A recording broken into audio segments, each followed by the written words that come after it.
अतिशय सुंदर आयोजन आहे, नियोजन आहे. हे भाग्यात लागतं खूपदा.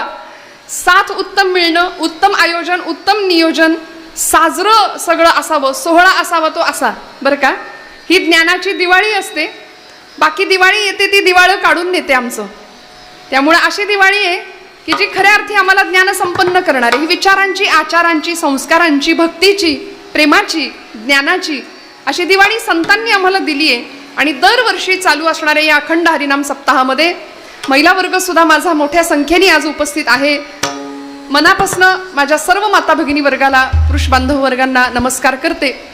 उत्तम अशी ध्वनी संयोजन व्यवस्था आहे, साऊंड सिस्टीम उत्तम आहे. दादांना काही सांगावं नाही फार लागत आहे, नाही तर मग त्याच्यातच आमचा निम्मा वेळ निघून जातो. त्यामुळे अतिशय छान सगळ्यांच्या चरणी कृतज्ञतापूर्वक वंदन करते आणि सेवेला प्रारंभ करते. विठ्ठल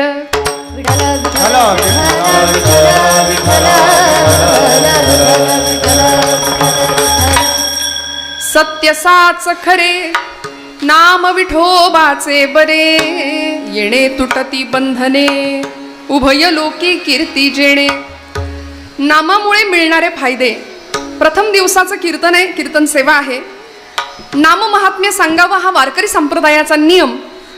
त्यामुळे तुकोबराय काय, अन्य अनेक साधू संतांनी भगवंताच्या नामाचं महत्व आयुष्यभर सांगितलं. घटिका गेली, पळे गेली, तास वाजे झणाना, आयुष्याचा नाश होतो रामकारे म्हणाना. आयुष्य निघून चाललं पुढे पुढे पुढे पुढे. अरे बाबा आता तरी राम नाम घे. तरुण पण गेलं, बालपण निघून गेलं, तरुण पण गेलं, म्हातार पण गेलं. आता कधी आम्ही नाम घेणार, परत बघू परत बघू, रिटायरमेंट झाल्यावर मग कीर्तनाला जाऊन बसू, असं म्हणणाऱ्यांना संतांनी वेळोवेळी कान उघडणी केली. प्रसंगी गोड शब्दात सांगितलं. बर लोकांना सांगून कळेना म्हणून लेखी बोले सुने लागे, या न्यायानी घेई घेई माझे वाचे, गोड नाम विठोबाचे. घेई घेई माझे वाचे, गोड नाम विठोबाचे. घेई घेई माझे वाचे, गोड नाम विठोबाचे.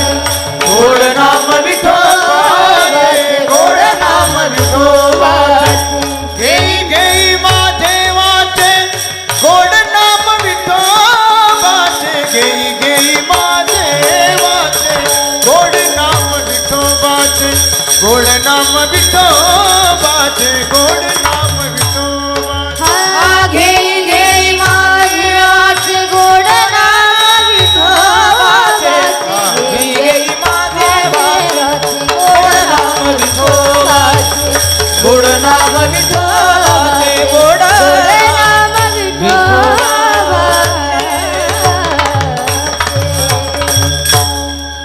घेई घेई माझे वाचे, गोड नाम विठोबाचे. असं आता तुकोबरायांनी स्वतःला सांगायची खरं तर काय गरज होती. महाराज स्वतः घेतच होते नाम, पण तरी सुद्धा स्वतःला सांगितलं. प्रत्येक वेळी घेई घेई माझे वाचे म्हटलं की जग समाज घेणार आहे. संतांचं आम्ही ऐकतो, किंबहुना संतांचं ऐकावं आणि संतांचंच ऐकावं, दोन वाक्यात फरक आहे. संतांचंच ऐकावं, बाकी कुणाचं नाही ऐकलं तरी चालतं. नामासाठी सबंध जीवन खर्च करणारे अनेक संत, त्यापैकी संतश्रेष्ठ जगद्गुरु तुकोबराय प्रस्तुतच्या अभंगामध्ये नामामुळे मिळणारे फायदे. कारण आम्ही अध्यात्म सुद्धा लाभाचंच करतो. काय मिळेल, नाम घेतल्याने काय मिळेल, भक्ती केल्याने काय मिळेल, उपास केल्याने काय मिळेल. श्रावणी सोमवार आम्ही करतोय, पण आमच्याकडे सोमवार म्हटलं की आदल्या दिवशी साबुदाणा भिजत घालायचा,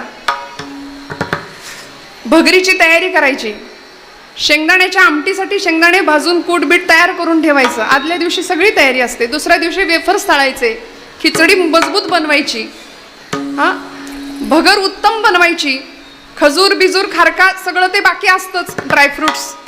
आणि एवढं सगळं ताट भरल्यानंतर सुद्धा दिवसभर आमचा चेहरा असा असतो की जणू काही गिळलं नाही आम्ही. उपास म्हटलं की आम्हाला वाटतं की हे सगळं, उपास म्हटलं की या सगळ्या गोष्टी आल्या. पण उपवास या शब्दाचा अर्थच असा आहे. उप म्हणजे जवळ, वास म्हणजे वस्ती करणं, भगवंतांच्या सतत सानिध्यात राहणं, त्याच्या नामाच्या सानिध्यात राहणं, त्याच्या चिंतनात राहणं, त्याच्या गुणसंकीर्तनात राहणं, हा उपासाचा अर्थ आहे. मग आम्ही भगवंतांच्या सानिध्यात राहावं याकरता त्याचं अत्यंत गोड असलेलं नाम आपल्या मुखात यावं ही संतांची अपेक्षा आहे. कारण संतांनी प्रत्येक जळीस्थळी काष्ठी पाषाणी भगवंताला पाहिलं आणि त्याचं नाम अखंड मुखामध्ये घेत राहिले. त्याचा परिणाम असा झाला की सायुज्यता मुक्तीची प्राप्ती झाली. देव पहावयासी गेलो तेथे देवची होऊनी ठेलो, हा अनुभव संतांना प्राप्त झाला. आणि म्हणून काय लाभ प्राप्त झाले, फायद्याची गोष्ट केली की आम्ही मग त्या गोष्टीकडे जातो हे संतांना माहिती होतं. म्हणून तुकोबरायांनी या अभंगामध्ये प्रत्येक चरणामध्ये फायदा सांगितलाय, लाभ सांगितलाय नामामुळे होणारा.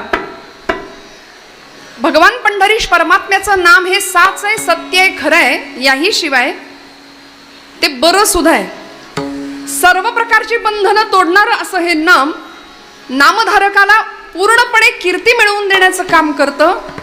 एवढंच नाही तर भावपूर्ण अंतःकरणाने जो नामाच्या सानिध्यामध्ये भगवंताच्या नामधारणेसाठी किंवा नामसाधना करतो त्याला सर्व प्रकारचे लाभ प्राप्त होतात. एवढंच नाही, अशा भोळ्या भाविकाला तुकोबराय सांगतात काळ सुद्धा थरथरा कापतो. विठ्ठल विठ्ठल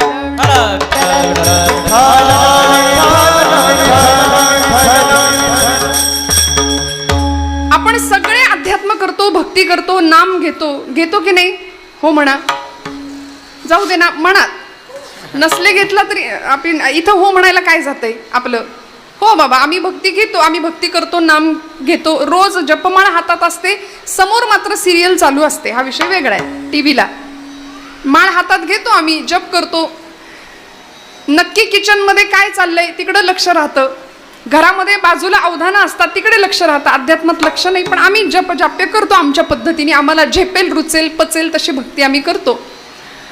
पण ही सगळी भक्ती करून भक्तीचं फळ आम्हाला मिळत नाही. ते भक्तीचं फळ मिळावं याकरता संतांचं हृदय तळमळतं. आणि मग आईच्या अंतःकरणाने आम्हाला भक्ती कशी करावी, भक्तीमध्ये अनस्यूत काय असलं पाहिजे, कशाचा आधार असला पाहिजे भक्तीला, तुम्ही जी भक्ती करता ती खरंच भक्ती आहे का, या सगळ्या प्रश्नांची उत्तरं संतांनी आम्हाला वेळोवेळी दिली. आम्हाला सुद्धा इथून जाताना 84 लक्ष योनी मात्रांमध्ये आम्हाला मानव देह प्राप्त झाला.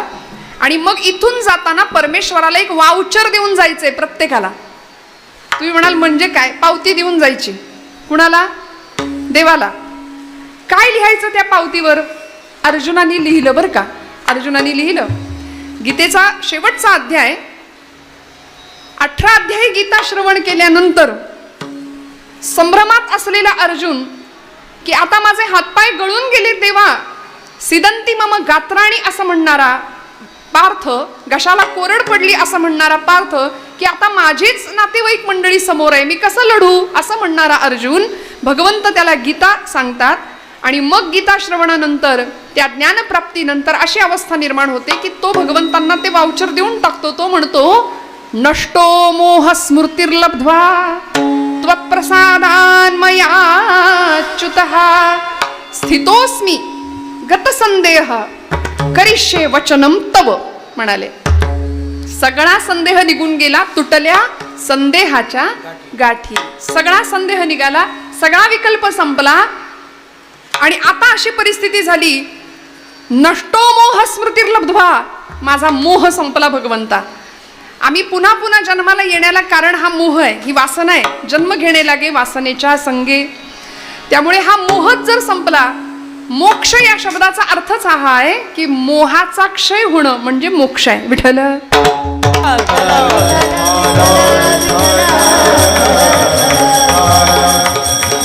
मग या मोक्ष प्राप्तीसाठी कुठंही जंगलात जायची गरज नाही, कुठेही जंगलात जायची गरज नाही, मन मारायची गरज नाही, भगवे कपडे परिधान करायची गरज नाही, रुद्राक्षांच्या माळा भस्माचे पट्टे काहीच नको म्हणाले. सगळं न करता सुद्धा आपण भगवंताला प्राप्त करू शकतो, मोक्ष पदाला प्राप्त होऊ शकतो. मोक्ष गेल्यावर नाही मिळत, तो कुठल्या गावाला नसतो, तो इथेच असतो.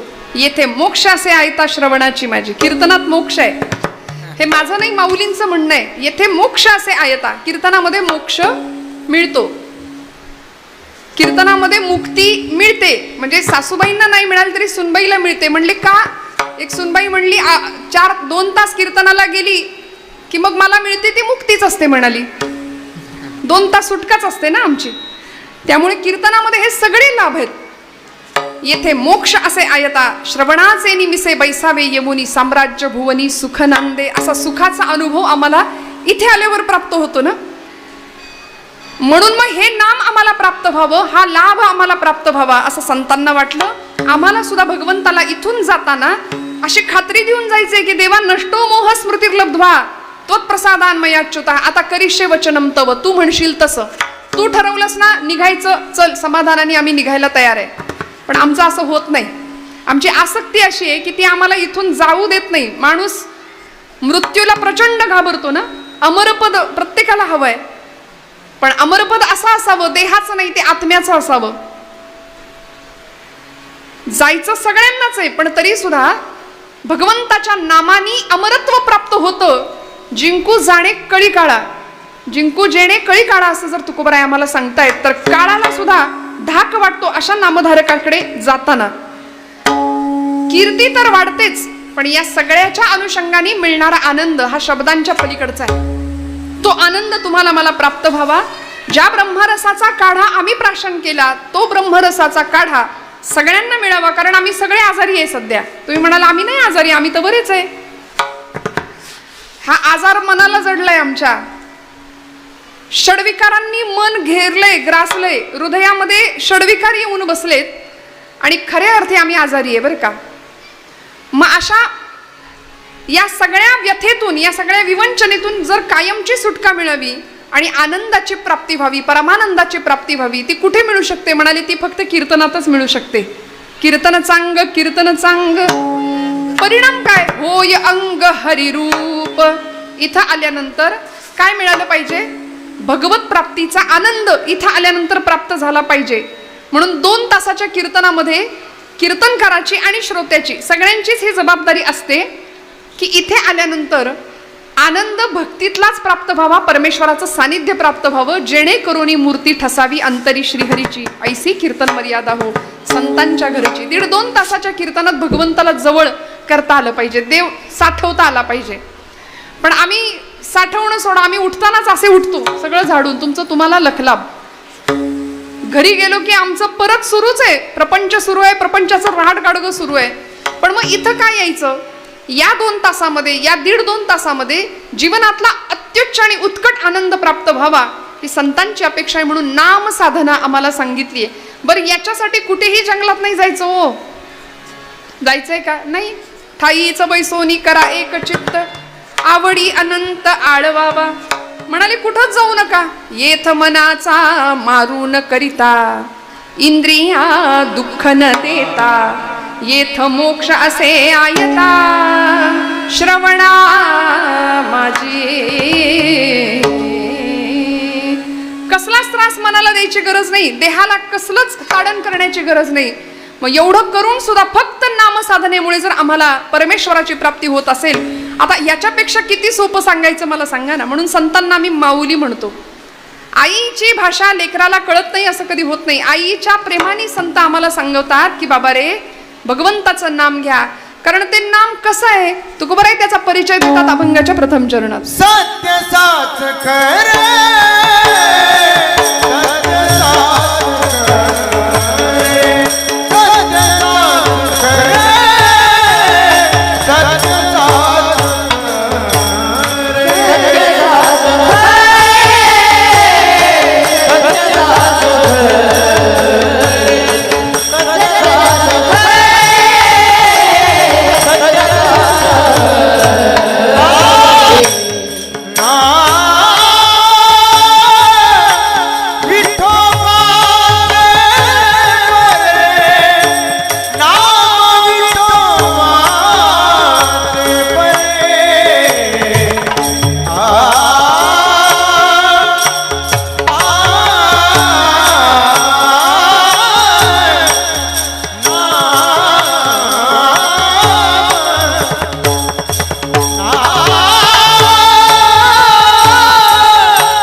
सत्य साच खरे, नाम विठोबाचे बरे, येणे तुटती बंधने, उभय लोकी कीर्ती जेणे.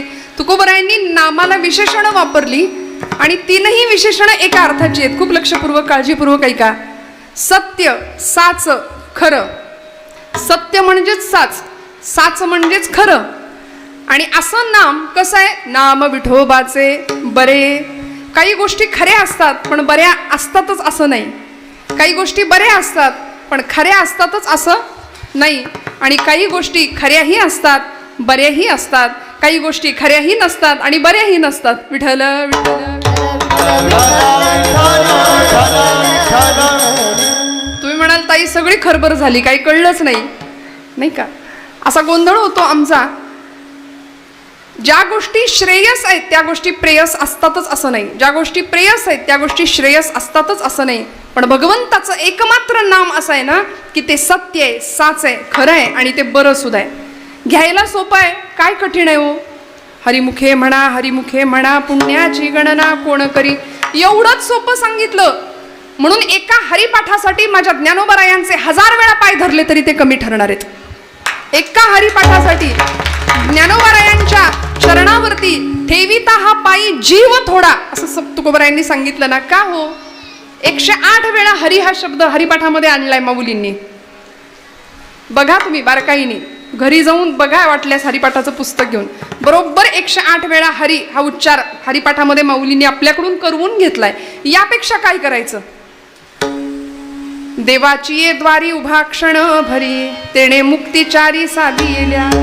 हरिमुखे म्हणा, हरिमुखे म्हणा, पुण्याची गणना कोण. अशी सुरुवात झाली की हरी हरी हरी हरी उच्चार हा अखंड 108 वेळा जर माऊली आमच्याकडून करवून घेत आहेत. एकदा हरिपाठाला सुरुवात झाली, यापेक्षा संतांनी काय करावं आमच्यासाठी? त्यामुळे इतकं सोपं. म्हणाले हरी हा एक मंत्र असा आहे, हरी हे नाम असं आहे, एवढं क्वालिफिकेशन पुरेसं आहे भगवंताच्या जवळ जायला. फार काही करायची गरज नाही. त्यामुळे असं नाम जर संत आम्हाला देत आहेत तर ते नाम कसं आहे? म्हणाले सत्य. नाम सत्य आहे, भगवंताचं नाम सत्य आहे. भगवत पूज्य जगद्गुरु आद्य शंकराचार्यांना त्यांच्या शिष्यांनी विचारलं की खरं काय आहे, सत्य काय आहे? आचार्यांनी सगळी उपनिषद शास्त्र बाजूला ठेवा म्हणाले. वेद पुराण या सगळ्याचा अर्थ मी तुम्हाला एका शब्दात सांगतो. श्लोकार्धीन प्रवक्ष्यामि यदुक्तम ग्रंथ कोटिभिर ब्रह्म सत्यं जगन्मिथ्या जीव ब्रह्मैव नापराहा म्हणाले. कोट्यावधी ग्रंथातला अर्थ मी तुम्हाला अर्ध्या ओळीत सांगतो. ब्रह्म सत्यं जगन्मिथ्या.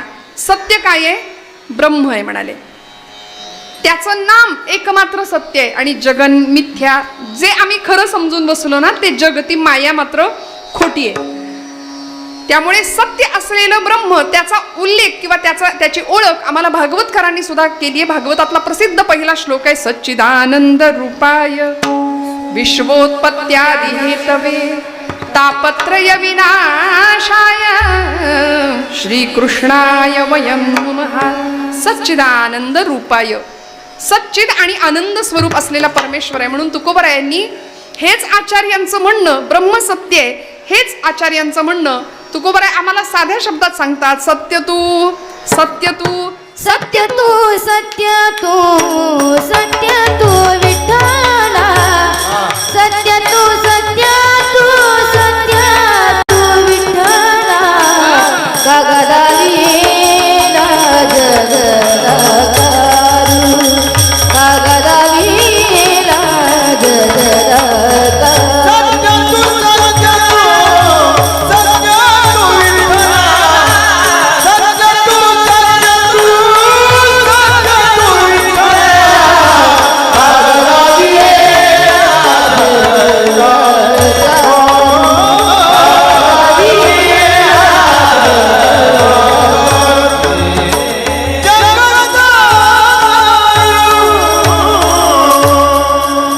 ताईसाठी एकदा टाळ्या वाजवा जोरदार. वा वा. सत्य तू, सत्य तू, सत्य तू विठ्ठला. एकदा नाही, दोनदा नाही, तीनदा सांगितलं. देवा तू कसा आहे? सत्य तू, सत्य तू, सत्य तू विठ्ठला. प्रश्न विचारला, कागा दाविला हा जगदाकार. अरे देवा, जर तूच एकमेव सत्य आहे, तुझं नामच जर एकमेव सत्य आहे, तर आम्हाला या मायेमध्ये का फसवलंस, का गुंतवलंस? सोडव याच्यातनं.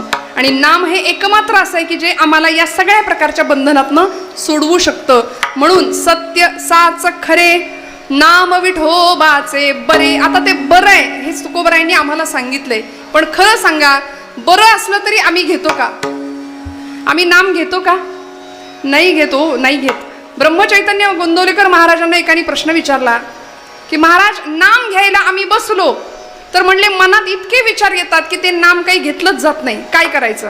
संत किती छान सांगतात बघा, सहज बोलणे हित उपदेश करुणी सायास शिकविती. सोपं सांगितलं. म्हणाले नाम घ्यायला बसलास ना, आपली इष्ट आराध्य उपास्य दैवता जी कुठली असेल तिच्या समोर बसावं. भगवान भोलेनाथ आपलं आराध्य दैवत आहे, अधिष्ठान आहे समोर. ओम नमः शिवाय, ओम नमः शिवाय म्हणले. नामाला बसलो की मनात विचार येतात. मग करायचं काय? म्हणाले मनाला नाही म्हणायला शिका. महाराज म्हणले मनाला नाही म्हणायला शिका. म्हणजे काय करायचं म्हणले? म्हणाले मन या शब्दाला न हे अक्षर जोडा. कुठे जोडायचं? कुठेही जोडा. म्हणाले पुढे जोडा, मध्ये जोडा, मागे जोडा, आणि जे होतंय ते करा. मन फार वाईट आहे ना, ते मध्ये बरोबर येतं. नाम मनापासून घ्यावं आणि त्या मनाला न जोडायचं. मन न मन जे होतंय ते करा. म्हणाले विठ्ठल विठ्ठल विठ्ठल विठ्ठल विठ्ठल बरं, आम्ही चुकून माकून कधी ध्यानाला बसलो तर माणसं म्हणतात काय ध्यान बसले. एखादा तरुण 25शीतला पोरगा कीर्तनाला येऊन बसला ना तर आम्ही त्याला वेड्यात काढतो. आत्तापासून नाद लागला होय देवाचा. कारण लोकांचा समज आहे ना, कथा कीर्तन हे आत्ता नाही करायचं, नंतर बघू, जेव्हा हातपाय चालतच नाहीत, बोलताच येत नाही, गाता येत नाही, मुखाने नीट ऐकता येत नाही, अशा परिस्थितीत म्हणाले भगवान नामस्मरण करायचं. मला एका प्रश्नाचं फक्त उत्तर द्या. खराब झालेली, सडलेली, कुजलेली फुलं आम्ही देवाच्या चरणावर वाहतो का? नाही ना. मग हा देह जोपर्यंत टवटवीत आहे, देह जोपर्यंत चालता बोलताय ना, तेव्हा भगवंताच्या चरणावर नेला पाहिजे. सदा देव काजी झिजे देह ज्याचा. झिजणं फार महत्वाचं आहे देवकार्यासाठी. आणि जे झिजत नाही ना ते कुचतं आणि त्याला दुर्गंधी प्राप्त होते. जे झिजतं तेच रुचतं आणि त्याला सुगंध प्राप्त होतो. विठ्ठल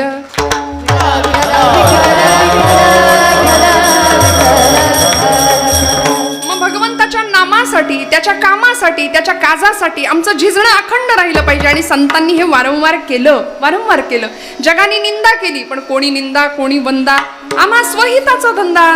हित कशात आहे ते कळालं होतं. हित ते करावे देवाचे चिंतन. का हो? चिंतने तद्रूपता. म्हणाले आतमध्ये आम्हाला डोकावता येतं नामामुळे. नाम इतकं बरं आहे ना भगवंताचं की परमार्थातली आपली प्रगती झाली की नाही हे कसं ओळखायचं, असं एकदा विचारलं महाराजांना. परमार्थात आपली प्रगती नक्की. आता आम्ही तर व्रतवैकल्य करतोय, उपास तापास करतोय, पण आमची प्रगती होते की नाही हे कळायचं कसं? महाराज म्हणाले नामाला बसलो आम्ही, नाम घ्यायला बसलो की प्रपंच डोक्यात येतो. नाम घ्यायला बसलो की सुनबाई नीट वागतच नाही, घरामध्ये नीट तिला काही जमतच नाही, हे सगळं जर आमच्या डोक्यात येत असेल. नामाला बसलो की प्रपंच डोक्यात येतो. तसं प्रपंच करताना जर नाम डोक्यात आलं ना तर खुशाल समजायचं परमार्थात आपली प्रगती होती.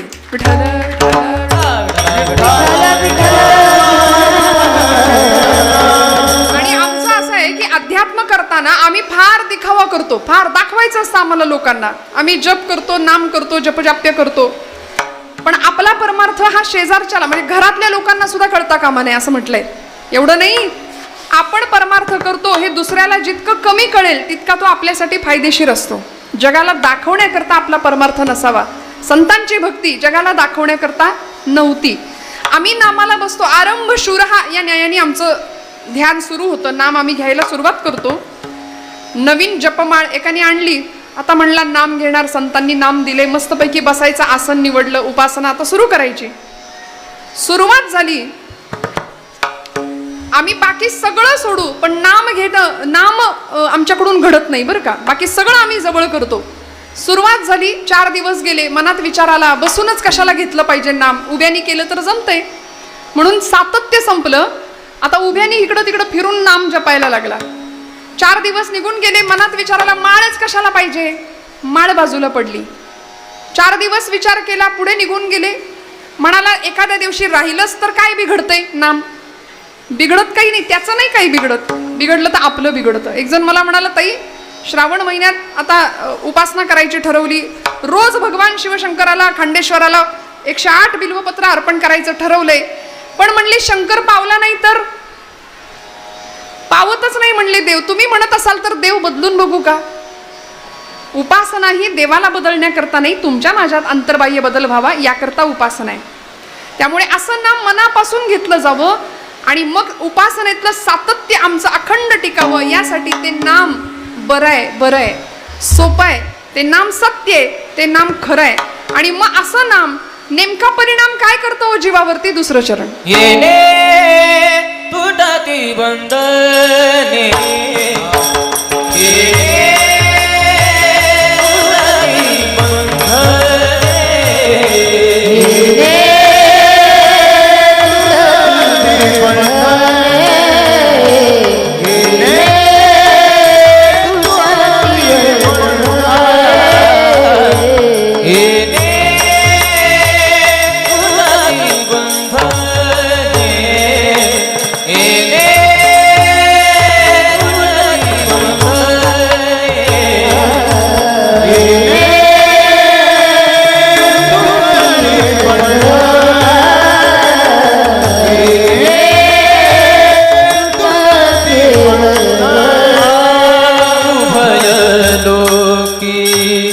कीर्ती जेने उभय लोकी कीर्ती जेने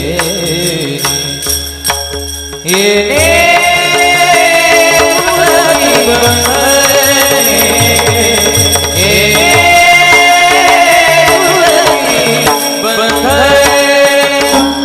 लाभ सांगितला तुकोबरायांनी. येणे तुटती बंधने, बंधन तुटतं कशाचं? या जीवाला सगळ्यात मोठं बंधन आहे ना ते संसाराचं आहे बरं का.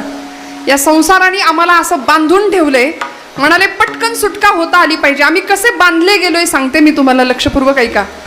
प्रपंचाने आम्हाला बांधलंय. या बंधनातनं सुटका करण्याचं काम एकमात्र नाम करतं संतांचं. येणे तुटती बंधने उभय लोकी कीर्ती जेणे. आणि असा भक्त कीर्ती प्राप्त करतो, कीर्तिमान पदाला पोहोचतो. संध्याकाळची वेळ सरोवरामध्ये एक भ्रमर आला बरं का. कमळाचं फूल होतं, भुंगा आला, कमळाचं फूल होतं आणि त्या फुलामध्ये तो भ्रमर पराग सेवन करण्याकरता आला. त्यातला मकरंद सेवन करण्याकरता आला. घेई छंद मकरंद प्रिय हा मिलिंद परिसोडीना ध्यास गुंजनात दंग. असा तो भ्रमर आला आणि तो मकरंद पराग सेवन करायला लागला. संध्याकाळची वेळ होती, सूर्यास्त झाला आणि सूर्यास्ताला ते कमळ मिटलं. आता एरवी लाकूड पोखरणारा भुंगा पण तिथं तो विचार करतो की आता कशीबशी रात्र संपेल, दिवस उजाडेल, मी त्यातनं बाहेर पडेन. त्याच्यासाठी ही पाकळी कशाला कातरू म्हणाला, कशाला फाडू? त्याला अशक्य नव्हतं, पण तो काय झाला? बंधनामध्ये अडकला, गुंतला. हे भुंग्याचं चाललंय बरं का. गुंतला, अडकला. सुटका व्हावीशी वाटतच नाही हो. आसक्ती संपत नाही. सगळा प्रपंच करून झाल्यानंतर सुद्धा आता नातवंडाचं तोंड बघितल्याशिवाय जाणार नाही असं म्हणणारी मंडळी असतात की नाही. मग तो नातू म्हणतो अजून पण नातू इथंच. आता म्हणाले पणतू, पणत्वाचं दर्शन, पणत्वाचं तोंड बघणार. तो पणतू पण विचारतो अजून पण तू इथंच. आसक्ती संपत नाही, अडकून जातो आम्ही, अडकतो, गुंततो बंधनामध्ये, पाशामध्ये. त्या भुंग्याचं असंच झालं. तो म्हणाला पाकळी कातरू कशाला, आता अशी उजाडेल, सूर्योदय होईल. आणि नीतिशतक नावाचा ग्रंथ, वैराग्य शतक नावाचा ग्रंथ, त्याच्यामध्ये भर्तृहरींनी खूप सुंदर श्लोक लिहिला. ते म्हणाले रात्रीर्गमिष्यति भविष्यति सुप्रभातम भास्वानुदेश्यति हसिष्यति पंकज श्री. पंकज म्हणजे कमळ, पंक म्हणजे चिखल आणि ज म्हणजे जन्माला येणार. चिखला जे जन्माला येतं ते कमळ, पंकज. त्यामुळे आपण मुलाचं नाव पंकज बऱ्याचदा ठेवतो बघा. तर ते पंकज हे ते वाचक शब्द आहे. ते कमळ म्हणतो आपण, ते पंकज, तो पंकज नसतं. बऱ्याचदा आम्ही मराठी भाषेचा अभ्यास न करता नावं ठेवतो. आता तर सिरियलची नावं ठेवण्याचं फार फॅड आहे नाही का. थोडासा अर्थ बघून आपण नावं ठेवूया. त्या कमळाच्या फुलामध्ये तो भुंगा गुदमरायला लागला. विचार करतोय आता उजाडेल, मग पाकळी उघडेल आणि मग मी बाहेर पडेन.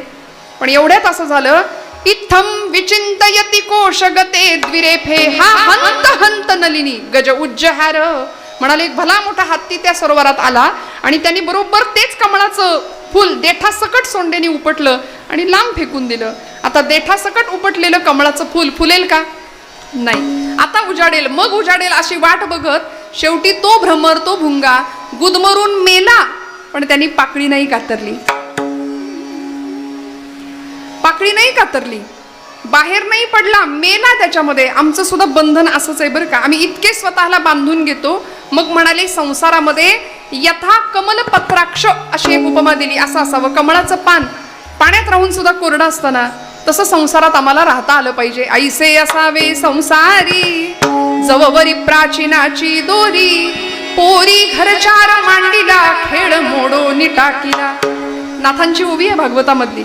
संध्याकाळची वेळ, दिवसभर पोरी, लहानपणी बघा जुन्या मुली भातुकलीचा खेळ खेळायच्या आहे की नाही. आता इथे जी लहान पोरं आहेत त्यांना भातुकली बितुकली काही माहिती नाही. आता त्यांच्या हातात एक डबडं द्या आणि ते नाही मिळालं ती आकांड तांडव करतील, घर डोक्यावर घेतील. ते पहिलं मिळालं पाहिजे, जेवताना तर पहिलं मिळालं पाहिजे, त्याच्याशिवाय घास गिळत नाही त्यांना. बरं, हे त्यांनी मागायच्या आधी आईच पहिला आणून ठेवते, मग ताट देते. आधी जेवण, आधी मोबाईल आणि मग ताट, अशी तजवीज करावी लागते सुरुवातीपासून. हे घराघरातलं आहे, मी काही फार नवीन नाही सांगत आहे. त्यामुळे आता भातुकली, लहानपणीचे खेळ सगळे निघून गेले. माझ्या छत्रपती शिवप्रभूंना जिजा मातोश्रींनी सुद्धा काही खेळ शिकवले होते बरं का. कसे खेळ होते हो, पूर्वीचे खेळ वेगळे होते. कसं राहावं, जमवुनी मांड घोड्याला भरधाव कसा फेकावा, जमवुनी मांड घोड्याला भरधाव कसा फेकावा, हातात घेऊनी भाला हिमखंड कसा छेदावा, जाताना निज खडगाने रिपुकंठ कसा कापावा. हे शिक्षण नवतरुणांचे देशभक्त या पदवीचे, ना BA LLB चे उपयोग काय पण आता, एक काळ ऐसा होता उपयोग काय पण आता, एक काळ ऐसा होता. जमवुनी मांड घोड्याला, जमवुनी मांड घोड्याला भरधाव कसा फेकावा, हातात घेऊनी भाला हिमखंड कसा छेदावा, जाताना निज खडगाने कंठ कसा कापावा. हे शिक्षण नवतरुणांचे देशभक्त या पदवीचे, ना BA LLB चे उपयोग काय पण आता, एक काळ ऐसा होता. काळ होता एक, त्या काळाचं वर्णन कवींनी केलंय. तो काळ होता असा की ते BA LLB चं शिक्षण नव्हतं म्हणाले, शस्त्राचं शास्त्राचं शिक्षण. हातामध्ये घोड्यावरती मांड घ्यावी, हातामध्ये शस्त्र धरावं, भालाफेक खेळावा, हुतुतू, कबड्डी, कुस्ती, मल्लखांब सगळं गेलं की नाही आता. म्हणून किलो किलोनी वजन वाढतात. असं मला तो विषय नाही बोलायचा, पण लहानपणीचे खेळ पूर्वी फार वेगळे असायचे.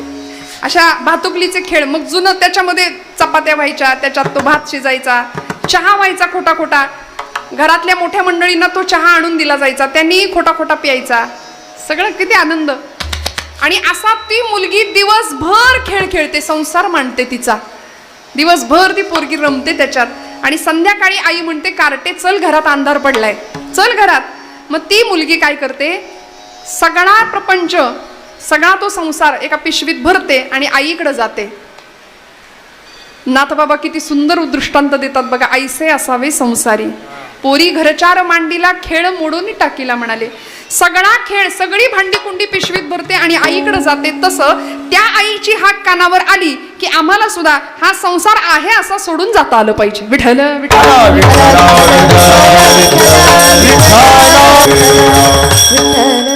कामन छोडा क्रोधन छोडा.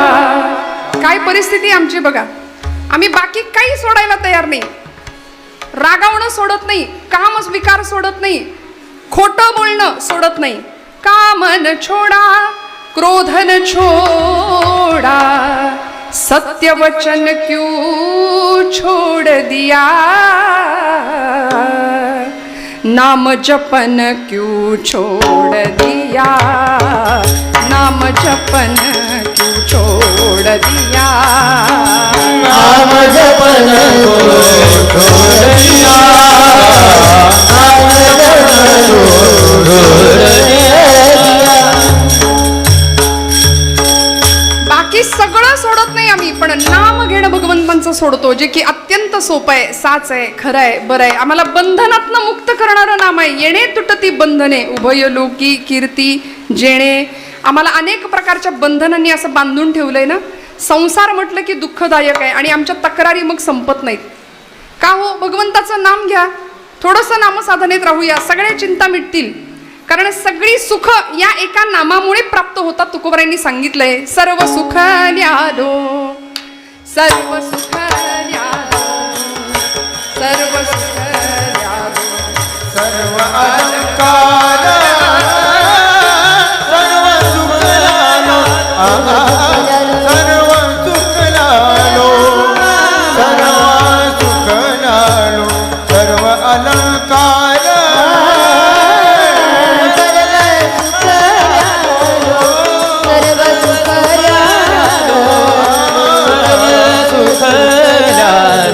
सर्व अलंकार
सगळ्या सुखाची प्राप्ती एका भगवन नामाने प्राप्त होते. म्हणून माऊली सांगतात तरी झडझडोनी महिला निग ये भक्तीची वाटे लाग तई पाविसी अव्यंग निजधाम माझे. मला प्राप्त करायचं असेल ना तर माझ्या नाम चिंतनात राहा, सगळी सुख प्राप्त होतील. पण आम्ही नको त्याला पकडतोय आणि पाहिजे त्याला सोडून देतोय. एका राजाने एक माकड पाळलं होतं बरं का. आपण जागे आहेत ना सगळे. माकड पाळलं. पंचतंत्र नावाच्या कथा असायच्या पूर्वीच्या काळात. मी म्हटलं ना आता त्या गोष्टी सुद्धा नाहीत. कधीतरी आपल्या पोरांना श्यामची आई द्यावं वाचायला. अहो ज्या मनाला घाण लागू नये असा विचार आईनी प्रत्येक वेळी आपल्या लेकराला शिकवला होता. साने गुरुजी सांगतात ना आठवण श्यामच्या आईमध्ये, आंघोळ करून मी आलो आणि माझ्या पायाला घाण लागू नये म्हणून आईला सांगितलं आई तुझा ओचा तुझा पदर पसर, माझ्या पायाला घाण लागेल, माती लागेल. आईनी सांगावं श्याम पायाला घाण लागू नये म्हणून जेवढा जपतोस ना तेवढा मनाला घाण लागू नये म्हणून जप हो. आणि आता सध्या आमची परिस्थिती अशी आहे की आमची मनं इतकी नष्ट भ्रष्ट आणि कुलिष्ट झाली आहेत, सगळीकडे धावतात पण इथं येत नाही, इथं येत नाही. 3-4 दिवसापूर्वीचा प्रसंग बदलापूरचा की ज्यांनी सगळं महाराष्ट्र हादरलंय. पुण्यामध्ये पडसाद उमटलेत. इतक्या विकृत अवस्थेला मानसिकता जाऊ शकते याचं एकमेव कारण आहे की आयुष्याला संस्कारांचा स्पर्शच नाही. धर्म देश देव या प्रतीचं काहीच सद्भावना नाही. म्हणून घराघरामध्ये संतांचं वाङ्मय असणं किती गरजेचं आहे थोडासा विचार करूया आपण. नको त्या गोष्टींच्या आहारी आम्ही जातो ना. आमच्या तरुण बांधवांना बऱ्याचदा असं वाटतं, मी सांगते की आम्ही रस्त्याने गाडी प्रचंड मोठ्या प्रमाणात रेस करतात आमची पोरं. त्यांना असं वाटतं मी खूप डॅशिंग किंवा हिरो वगैरे दिसतो, हँडसम दिसतो. खरं सांगू का तुम्ही हँडसम नाही, तुम्ही मूर्ख दिसता. कारण 9 महिने 9 मास पोटामध्ये तुम्हाला वाढवायचं, सांभाळायचं, 25 वर्षापर्यंत मोठं करायचं आणि एका सेकंदात होत्याचं नव्हतं होऊन तुम्ही तुमच्या आईवडिलांसमोर येता. किती काळजाला पीळ पडत असेल एका मातेच्या. मी माझ्या तरुण भावंडांना नेहमीच सांगते की अरे तुम्हाला जर जिगर तुमची दाखवायचीच आहे ना, तुम्हाला तुमचा धाडस आणि काही तो डॅशिंगपणा दाखवायचाच आहे ना, तर ऑलिम्पिकमध्ये जा, तिथे भालाफेक करा. आमची मनू भाकर यंदाची कुस्तीपटू विजेती सगळं श्रेय भगवद्गीतेला देते. ती म्हणते भगवद्गीतेमुळे मला विजय मिळाला आणि सगळी मिळालेली मेडल मी भगवद्गीतेला अर्पण करते. विठ्ठल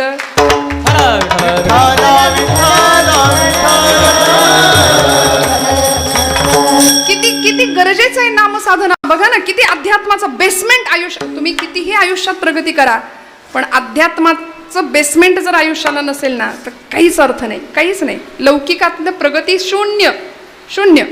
मी दृष्टांत सांगत होते. एका राजाने माकड पाळलं. पंचतंत्र नावाच्या कथेमधली आलेली कथा आहे जुनी. त्या राजाने माकड पाळलं आणि त्याची परीक्षा घ्यायला तो जंगलात गेला. प्रधान होता आणि एका झाडाच्या ढोलीमध्ये, छोटंसं असं झाडाच्या ढोलीमध्ये एक मुठभर फुटाणे टाकले.